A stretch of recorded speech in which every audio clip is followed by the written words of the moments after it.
ಆಕಾಶವಾಣಿ ಪ್ರದೇಶ ಸಮಾಚಾರ ಓದುತ್ತಿರುವವರು ಆರತಿ ದೇವಶಿಖಾಮಣಿ. ಆಕಾಶವಾಣಿಯ ನಮ್ಮ ಆತ್ಮೀಯ ಕೇಳುಗರಿಗೆಲ್ಲ ವಿಜಯದಶಮಿ ಹಾಗೂ ದಸರಾ ಮಹೋತ್ಸವದ ಹಾರ್ದಿಕ ಶುಭಾಶಯಗಳು. ಮುಖ್ಯಾಂಶಗಳು: ವಿಶ್ವವಿಖ್ಯಾತ ನಾಡಹಬ್ಬ ದಸರಾ ಮಹೋತ್ಸವದ ಜಂಬೂ ಸವಾರಿಗೆ ಕ್ಷಣಗಣನೆ. ಸಂಕಷ್ಟದಲ್ಲಿರುವ ರೈತರಿಗೆ ಪರಿಹಾರ ಒದಗಿಸಲು ಶೀಘ್ರದಲ್ಲೇ ಕ್ರಮ ಕೈಗೊಳ್ಳುವುದಾಗಿ ಸಚಿವ ಈಶ್ವರ್ ಖಂಡ್ರೆ ಭರವಸೆ.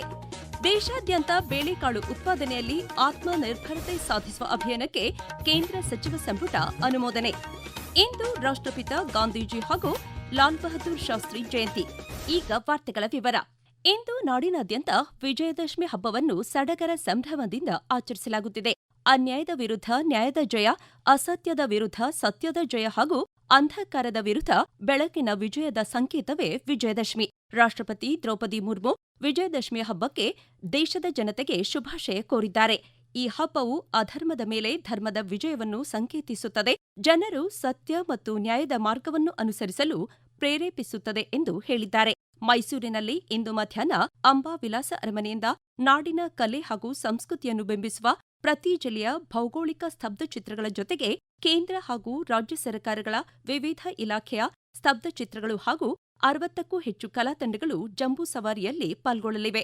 ಮಧ್ಯಾಹ್ನ 1 ಗಂಟೆಯಿಂದ 1 ಗಂಟೆ 18 ನಿಮಿಷದವರೆಗೆ ಧನ್ನೂರ್ ಶುಭ ಲಗ್ನದಲ್ಲಿ ಮುಖ್ಯಮಂತ್ರಿ ಸಿದ್ದರಾಮಯ್ಯ, ಉಪಮುಖ್ಯಮಂತ್ರಿ ಡಿಕೆ ಶಿವಕುಮಾರ್ ಹಾಗೂ ಸಚಿವ ಸಹೋದ್ಯೋಗಿಗಳು ಅಂಬಾವಿಲಾಸ ಅರಮನೆಯ ಬಲರಾಮ ದ್ವಾರದ ಬಳಿ ನಂದಿ ಧ್ವಜಕ್ಕೆ ಪೂಜೆ ಸಲ್ಲಿಸಲಿದ್ದಾರೆ. ನಂತರ ನೌಪತ್ ಆನೆ ಸೇರಿದಂತೆ ಒಟ್ಟು 14 ಆನೆಗಳು ಜಂಬೂ ಸವಾರಿಯ ಮೆರವಣಿಗೆಯಲ್ಲಿ ಸಾಗಲಿವೆ. ಅರಮನೆ ಆವರಣದಲ್ಲಿ ಸಂಜೆ 4 ಗಂಟೆ 42 ನಿಮಿಷದಿಂದ 5 ಗಂಟೆ 6 ನಿಮಿಷದವರೆಗೆ ಸಲ್ಲುವ ಕುಂಭಲಗ್ನದಲ್ಲಿ ಮುಖ್ಯಮಂತ್ರಿ, ಉಪಮುಖ್ಯಮಂತ್ರಿ ಹಾಗೂ ರಾಜವಂಶಸ್ಥ ಯದುವೀರ್ ಕೃಷ್ಣದತ್ತ ಚಾಮರಾಜ ಒಡೆಯರ್ರವರು ಚಿನ್ನದ ಅಂಬಾರಿಗೆ ಪುಷ್ಪಾರ್ಚನೆ ಮಾಡುವ ಮುಖಾಂತರ ಜಂಬೂ ಸವಾರಿಗೆ ಚಾಲನೆ ನೀಡಲಿದ್ದಾರೆ.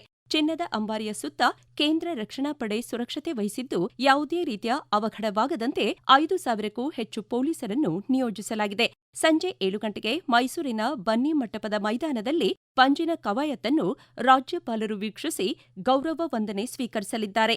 ದಾವಣಗೆರೆ ಜಿಲ್ಲೆಯಲ್ಲಿ ಯಶಸ್ವಿಯಾಗಿ ಅನುಷ್ಠಾನಗೊಂಡಿರುವ ಕೇಂದ್ರ ಸರ್ಕಾರದ ಮಹತ್ವಾಕಾಂಕ್ಷೆಯ ಜಲ್ ಜೀವನ್ ಮಿಷನ್ ಯೋಜನೆಯ ಸ್ತಬ್ಧಚಿತ್ರವು ಇಂದು ಮೈಸೂರು ದಸರಾ ಮಹೋತ್ಸವದ ಜಂಬೂ ಸವಾರಿಯಲ್ಲಿ ಪ್ರದರ್ಶನಗೊಳ್ಳಲಿದೆ.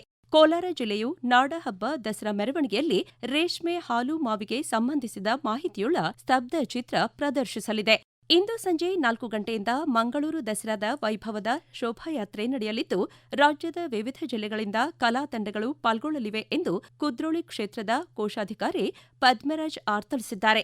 ಮಡಿಕೇರಿಯಲ್ಲಿ ಇಂದು ರಾತ್ರಿ ದಶಮಂಟಪಗಳ ಶೋಭಾಯಾತ್ರೆಯೊಂದಿಗೆ ದಸರಾ ಜರುಗಲಿದೆ.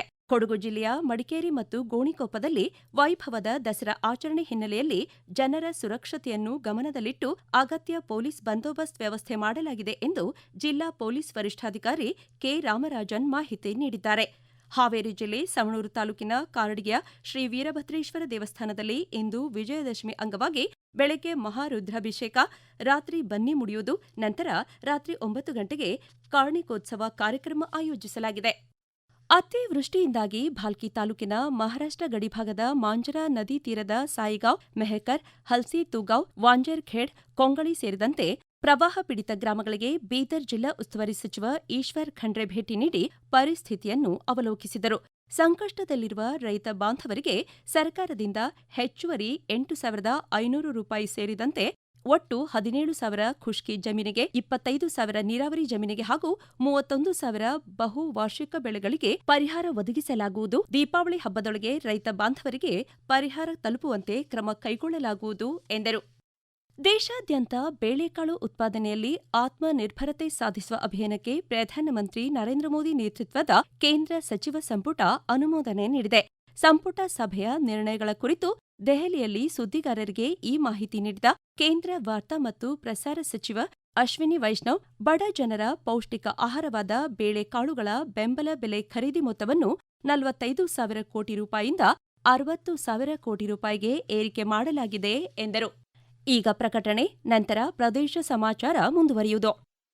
ಕಸವನ್ನು ಮನೆಯ ಹಂತದಲ್ಲಿಯೇ ವಿಂಗಡಿಸಿ. ತರಕಾರಿ, ಹಣ್ಣಿನ ಸಿಪ್ಪೆ, ಉಳಿಕೆ ಆಹಾರವನ್ನು ಹಸಿ ಕಸಕ್ಕಾಗಿಯೇ ಇರುವ ಕಸದ ಪುಟ್ಟಿಯಲ್ಲಿ ಹಾಕಿ. ಪೇಪರ್, ಪ್ಲಾಸ್ಟಿಕ್ ಕವರ್, ಪ್ಲಾಸ್ಟಿಕ್ ಬಾಟಲಿ, ರಟ್ಟಿನ ಡಬ್ಬಗಳು, ಬಟ್ಟೆಯನ್ನು ಪ್ರತ್ಯೇಕಿಸಿ ಒಣಕಸದ ಬುಟ್ಟಿಯಲ್ಲಿ ಹಾಕಿ. ಮೆಡಿಕಲ್ ವೇಸ್ಟ್, ಗಾಜಿನ ಚೂರುಗಳು, ಸ್ಯಾನಿಟರಿ ಪ್ಯಾಡ್ಗಳನ್ನು ಪೇಪರ್ನಿಂದ ಸುತ್ತಿ ರೆಡ್ ಮಾರ್ಕ್ ಮಾಡಿ ಪೌರ ಕಾರ್ಮಿಕರಿಗೆ ನೀಡಿ. ಕಸಮುಕ್ತ ಸ್ವಚ್ಛ ಕರ್ನಾಟಕ ನಮ್ಮ ಗುರಿ. ಪ್ರಕಟಣೆ ರಾಜ್ಯ ಅಭಿಯಾನ ನಿರ್ದೇಶನಾಲಯ, ಸ್ವಚ್ಛ ಭಾರತ್ ಮಿಷನ್, ನಗರ ಯೋಜನೆ, ಕರ್ನಾಟಕ ಸರ್ಕಾರ. ಪ್ರದೇಶ ಸಮಾಚಾರ ಕೇಳುತ್ತಿದ್ದೀರಿ. ದೇಶದ ದೂರದ ಗಡಿಯಾಗಿ ಕಾಣುತ್ತಿದ್ದ ಈಶಾನ್ಯ ಭಾರತವು ಈಗ ಪ್ರಗತಿ, ಶಾಂತಿ ಮತ್ತು ಸಾಮರ್ಥ್ಯದ ಸಂಕೇತವಾಗಿದೆ. ಕಳೆದ 11 ವರ್ಷಗಳಲ್ಲಿ ಪ್ರಧಾನಮಂತ್ರಿ ನರೇಂದ್ರ ಮೋದಿ ನೇತೃತ್ವದ ಕೇಂದ್ರ ಸರ್ಕಾರವು ಈಶಾನ್ಯ ಭಾರತದ ಸಮಗ್ರ ಅಭಿವೃದ್ಧಿಗಾಗಿ ಪರಿವರ್ತನಾ ದೃಷ್ಟಿಕೋನವನ್ನು ಅನುಸರಿಸಿದೆ. ಮಾರ್ಚ್ 23, 2025ರಂದು ನವದೆಹಲಿಯಲ್ಲಿ ಜರುಗಿದ ರೈಸಿಂಗ್ ನಾರ್ತ್ ಈಸ್ಟ್ ಹೂಡಿಕೆದಾರರ ಶೃಂಗಸಭೆಯಲ್ಲಿ ಮಾತನಾಡಿದ ಪ್ರಧಾನಮಂತ್ರಿ ನರೇಂದ್ರ ಮೋದಿಯವರು ದೇಶದ ಅಭಿವೃದ್ಧಿ ಸಾಧಿಸುವಲ್ಲಿ ಪೂರ್ವ ಭಾರತದ ನಿರ್ಣಾಯಕ ಪಾತ್ರವನ್ನು ಒತ್ತಿ ಹೇಳಿದ್ದಾರೆ.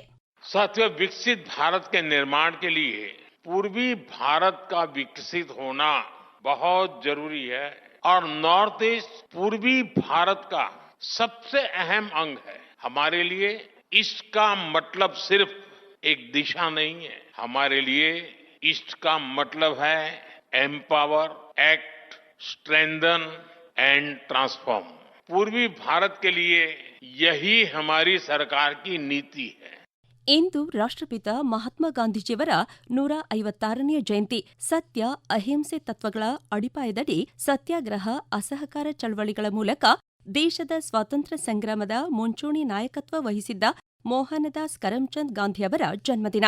ಸ್ವದೇಶಿ ಬಳಕೆಗೆ ಕರೆ ನೀಡಿ ಗ್ರಾಮ ಸ್ವರಾಜ್ಯಕ್ಕೆ ಒತ್ತು ನೀಡಿದ್ದ ಮಹಾತ್ಮ ಗಾಂಧೀಜಿಯವರ ಸರ್ವೋದಯ ಚಿಂತನೆ ಬಗ್ಗೆ ಪ್ರದೇಶ ಸಮಾಚಾರಕ್ಕಾಗಿ ಮಾಹಿತಿ ನೀಡಿದ್ದಾರೆ ಉಡುಪಿ ಜಿಲ್ಲೆ ಮಣಿಪಾಲ ವಿಶ್ವವಿದ್ಯಾಲಯದ Gandhian center for philosophical arts and science ಸೆಂಟರ್ನ ಮುಖ್ಯಸ್ಥರಾದ ಪ್ರೊಫೆಸರ್ ವರದೇಶ್ ಹಿರೇಗಂಗೆ.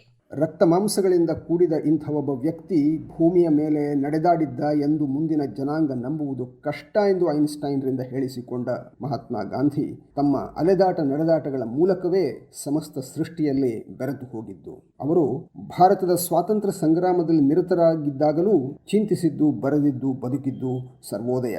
ಅವರಿಗೆ ಸ್ವಾತಂತ್ರ್ಯ ಎನ್ನುವುದು ಸಾಮಾಜಿಕ, ಆರ್ಥಿಕ ಹಾಗೂ ಆಧ್ಯಾತ್ಮಿಕವಾದ ಆಯಾಮಗಳನ್ನೊಳಗೊಂಡ ಸಂಪೂರ್ಣ ಪರಿಕಲ್ಪನೆ. ಸತ್ಯಾಗ್ರಹವೆನ್ನುವುದು ಸರ್ವೋದಯದ ದಾರಿ. ಪ್ರಪಂಚದಲ್ಲಿ ತಾನು ಕಾಣಬೇಕಾದ ಬದಲಾವಣೆಗೋಸ್ಕರ ಒತ್ತಾಯಿಸುವುದೇ ಸತ್ಯಾಗ್ರಹ. ಆ ಬದಲಾವಣೆಯನ್ನು ಮೊಟ್ಟಮೊದಲು ತನ್ನಲ್ಲಿ ಕಂಡುಕೊಳ್ಳುವುದೇ ಸತ್ಯಾಗ್ರಹದ ಮೊದಲ ಮೆಟ್ಟಿಲು. ಪ್ರಕೃತಿಗೆ ನಮ್ಮೆಲ್ಲರ ಅಗತ್ಯಗಳನ್ನು ಪೂರೈಸುವ ಶಕ್ತಿ ಇದೆ, ಆದರೆ ನಮ್ಮ ದುರಾಸೆಗಳನ್ನಲ್ಲ ಎಂದು ನಂಬಿ ನಡೆಯುತ್ತಲೇ ಬದುಕಿದ ಗಾಂಧೀಜಿ ಹುಟ್ಟಿದ ದಿನ ಸರ್ವೋದಯದ ಕನಸು. ಪ್ರಸಿದ್ಧ ಭಾರತೀಯ ಇತಿಹಾಸಕಾರ, ಅಂಕಣಕಾರ ಮತ್ತು ಚಿಂತಕರಾದ ಡಾ ರಾಮಚಂದ್ರ ಗುಹಾ ಅವರನ್ನು 2025ನೇ ಸಾಲಿನ ಮಹಾತ್ಮ ಗಾಂಧಿ ಸೇವಾ ಪ್ರಶಸ್ತಿಗೆ ರಾಜ್ಯ ಸರ್ಕಾರ ಆಯ್ಕೆ ಮಾಡಿದೆ. ವಾರ್ತಾ ಮತ್ತು ಸಾರ್ವಜನಿಕ ಸಂಪರ್ಕ ಇಲಾಖೆಯ ವತಿಯಿಂದ ಪ್ರತಿ ವರ್ಷ ನೀಡಲಾಗುವ ಈ ಪ್ರಶಸ್ತಿಯನ್ನು ಗಾಂಧೀಜಿಯವರ ಜೀವನ ಮೌಲ್ಯಗಳನ್ನು ಸಮಾಜದಲ್ಲಿ ಹರಡಲು ಮಹತ್ತರ ಕೊಡುಗೆ ನೀಡಿದ ವ್ಯಕ್ತಿ ಹಾಗೂ ಸಂಸ್ಥೆಗಳಿಗೆ ಪ್ರದಾನ ಮಾಡಲಾಗುತ್ತದೆ. ಇಂದು ದೇಶ ಕಂಡ ಅಪ್ರತಿಮ ಆಡಳಿತಗಾರ, ಪ್ರಧಾನಮಂತ್ರಿಯಾಗಿ ಸೇವೆ ಸಲ್ಲಿಸಿದ ಸ್ವಾತಂತ್ರ್ಯ ಹೋರಾಟಗಾರರೂ ಆದ ಲಾಲ್ ಬಹದ್ದೂರ್ ಶಾಸ್ತ್ರಿಯವರ 121ನೇ ಜಯಂತಿ. ಗಾಂಧೀಜಿಯವರು ದೇಶದ ನಾಗರಿಕರನ್ನು ಅಸಹಕಾರ ಚಳವಳಿಗೆ ಸೇರಲು ಕರೆ ನೀಡಿದ ಸಂದರ್ಭದಲ್ಲಿ 16 ವರ್ಷದ ಲಾಲ್ ಬಹದ್ದೂರ್ ಶಾಸ್ತ್ರಿ ಮಹಾತ್ಮ ಗಾಂಧೀಜಿಯವರ ಕರೆಗೆ ಸ್ಪಂದಿಸಿ ಓದನ್ನು ಬಿಟ್ಟು ಚಳವಳಿ ಸೇರಿದರು. ಬ್ರಿಟಿಷ್ ಆಡಳಿತಕ್ಕೆ ವಿರೋಧವಾಗಿ ಸ್ಥಾಪಿಸಲಾದ ಹಲವಾರು ರಾಷ್ಟ್ರೀಯ ಸಂಸ್ಥೆಗಳಲ್ಲೊಂದಾದ ವಾರಣಾಸಿಯ ಕಾಶಿ ವಿದ್ಯಾಪೀಠವನ್ನು ಲಾಲ್ ಬಹದ್ದೂರ್ ಶಾಸ್ತ್ರಿ ಸೇರಿದರು. ಅಲ್ಲಿ ಅವರು ದೇಶದ ಶ್ರೇಷ್ಠ ಬುದ್ಧಿಜೀವಿಗಳು ಮತ್ತು ರಾಷ್ಟ್ರೀಯವಾದಿಗಳ ಪ್ರಭಾವಕ್ಕೆ ಒಳಗಾದರು. ಶಾಸ್ತ್ರಿ ಎಂಬುದು ವಿದ್ಯಾಪೀಠದಿಂದ ಲಾಲ್ ಬಹದ್ದೂರರಿಗೆ ನೀಡಿದ ಪದವಿಯಾಗಿದೆ. ಸ್ವಚ್ಛ ಭಾರತ್ ಸ್ವಸ್ಥ ಭಾರತ್ ಧ್ಯೇಯದೊಂದಿಗೆ ಇಂದಿನಿಂದ 31ನೇ ತಾರೀಖಿನವರೆಗೆ ನಾಡಿನಾದ್ಯಂತ ಸ್ವಚ್ಛತೆ ಹಾಗೂ ದೈಹಿಕ ಸ್ವಾಸ್ಥ್ಯದ ಬಗ್ಗೆ ಕಾಳಜಿ ಮೂಡಿಸುವ ಉದ್ದೇಶದಿಂದ ಫಿಟ್ ಇಂಡಿಯಾ ಸ್ವಚ್ಛತಾ ಫ್ರೀಡಂ ರನ್ 6.0 ಆಯೋಜಿಸಲಾಗಿದೆ. ನಾಡಿನ ಐತಿಹಾಸಿಕ ಸ್ಮಾರಕಗಳಲ್ಲಿ ಆಯೋಜಿಸಲಾದ ಸ್ವಚ್ಛತಾ ಕಾರ್ಯಕ್ರಮಗಳು ಹಾಗೂ ಫಿಟ್ ಇಂಡಿಯಾ ಓಟದ ಕ್ರಿಯಾಶೀಲ ವಿಡಿಯೋ ಹಾಗೂ ಬರಹ ಮಾಹಿತಿಯನ್ನು ಹ್ಯಾಶ್ಟ್ಯಾಗ್ ಸ್ವಚ್ಛ ಭಾರತ್ ಸ್ವಸ್ಥ ಭಾರತ್ ಹಾಗೂ ಹ್ಯಾಶ್ಟ್ಯಾಗ್ ರನ್ ಫಾರ್ ಇಂಡಿಯಾ ಬಳಸಿ ಹಂಚಿಕೊಳ್ಳಬಹುದು. ಕೊನೆಯಲ್ಲಿ ಮತ್ತೊಮ್ಮೆ ಮುಖ್ಯಾಂಶಗಳು.